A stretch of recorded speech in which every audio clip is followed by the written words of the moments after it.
malaikatku. Dalam riwayat yang lain Allah berfirman, "Ishhadu ya malaikati anni qad ghafartu lahum." Saksikanlah wahai para malaikat, sungguhnya aku telah mengampuni hamba-hambaku. Karena tidak mungkin Allah membanggakan hamba-hambanya yang penuh dosa, tetapi Allah membanggakan hamba-hambanya yang diampuni oleh Allah Subhanahu wa taala.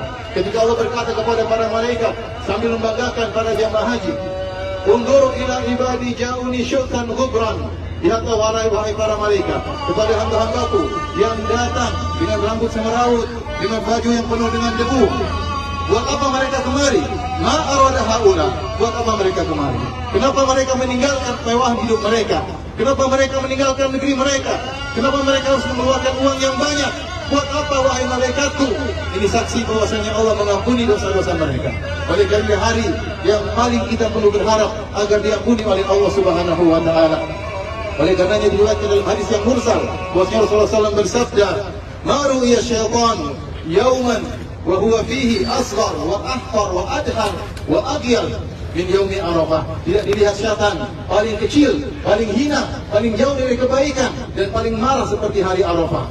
Dimana? Karena dia melihat rahmat Allah yang turun begitu banyak. Oleh karena jemaah haji yang dirahmati oleh Allah Subhanahu wa taala, antum telah datang di tempat yang jauh, telah meninggalkan segalanya untuk Allah Subhanahu wa taala, maka pusatkanlah doa di hari ini dengan doa sebanyak-banyaknya.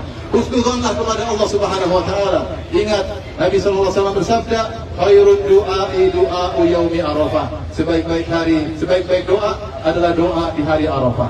Kita berdoa di sepertiga malam yang terakhir, kita berdoa tatkala di waktu petang di hari Jumat, masih kalah. Ini adalah doa yang terbaik, doa di hari Arafah.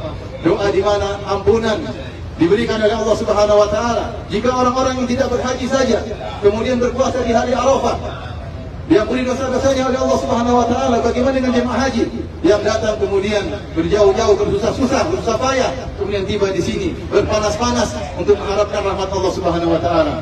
Maka husnudzonlah kepada Allah Subhanahu wa taala.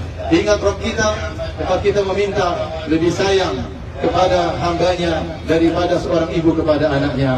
Rasulullah SAW bersabda, "Lallahu arhamu bi ibadihi min hadhihi bi waladiha." Sungguhnya Allah Subhanahu wa taala lebih sayang kepada hamba-hambanya daripada seorang ibu kepada anaknya. Sungguhnya seorang ibu sayang kepada anaknya. Kenapa? Karena sang anak pernah dalam perutnya, pernah menjadi janinnya, pernah makan dari gizinya, pernah menyusui dari susunya. Tetapi Allah Subhanahu wa taala dialah yang pencipta anak tersebut. Alladzi khalaqaka fasawwaka fa'adanak fi ayyi suratin ma syaa rakkabak. Benar, ibu yang mengandung kita, ibu yang menyusui kita. Tapi siapa yang menciptakan kita? Siapa yang menciptakan kita?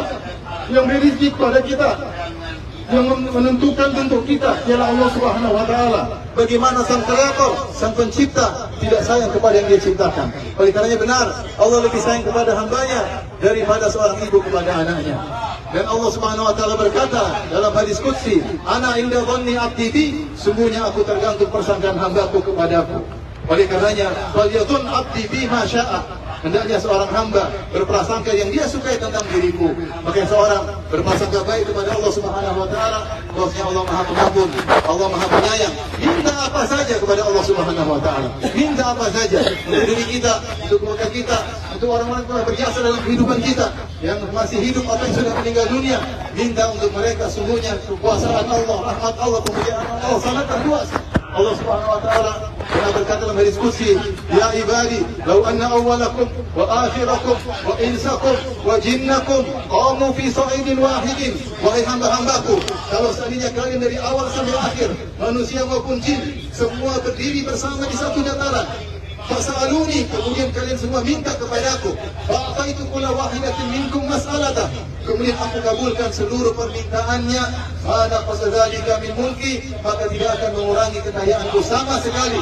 Allah juga, Nabi SAW juga berkata, "Yadullahi mal'an." Sesungguhnya tangan Allah penuh dengan kekayaan. La yaghidhuha nafaqatun. Tidak ada keberkahan, rizki yang Allah berikan mengurangi aset Allah sama sekali. Tidak mengurangi aset Allah sama sekali. Sahaul laili wan nahar. Allah